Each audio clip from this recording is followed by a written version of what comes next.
कितनी यादें हैं मां के पल्लू से जुड़ी हुई। मां के पल्लू का सिद्धांत क्या है?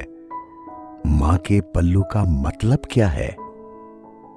मां के पल्लू का सिद्धांत मां को गरिमामय छवि प्रदान करने के लिए था। इसके साथ ही यह गरम बर्तन को चूल्हे से हटाते समय गरम बर्तन को पकड़ने के काम भी आता था। पल्लू की बात ही निराली थी। पल्लू पर तो बहुत कुछ कहा जा सकता है, क्यों?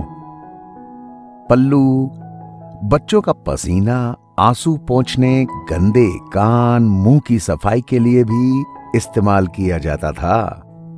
मां इसको अपना हाथ पोंछने के लिए तौलिए के रूप में भी इस्तेमाल कर लेती थी। खाना खाने के बाद पल्लू से मुंह साफ करने का अपना अलग ही आनंद होता था। कभी आंख में दर्द होने पर मां अपने पल्लू को गोल बनाकर फूंक मारकर गरम कर कर आंखों में लगा देती थी और दर्द उसी समय गायब हो जाता था। मां की गोद में सोने वाले बच्चों के लिए उसकी गोद गद्दा और उसका पल्लू चादर का काम करते थे ना। जब भी कोई अनजान घर पे आता तो बच्चा उसको मां के पल्लू के ओट से ही देखता था।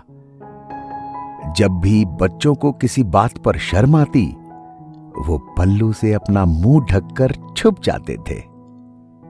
जब बच्चों को बाहर जाना होता, तब मां का पल्लू एक मार्गदर्शक का काम करता था।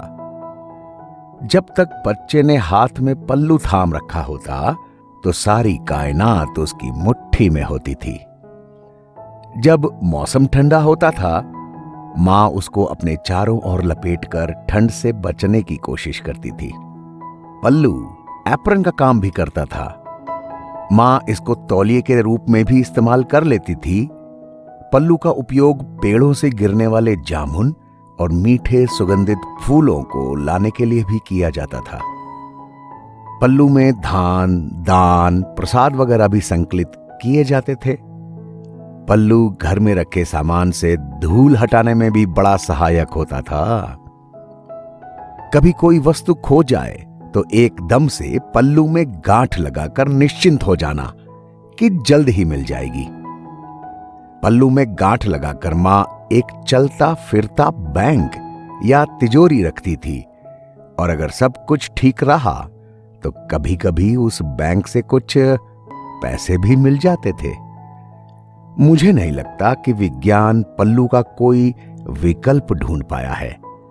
पल्लू कुछ और नहीं बल्कि एक जादुई एहसास है। पुरानी पीढ़ी से संबंध रखने वाले अपनी मां के इस प्यार और स्नेह को हमेशा महसूस करते हैं, जो कि शायद आज की पीढ़ियों को समझ ना आए।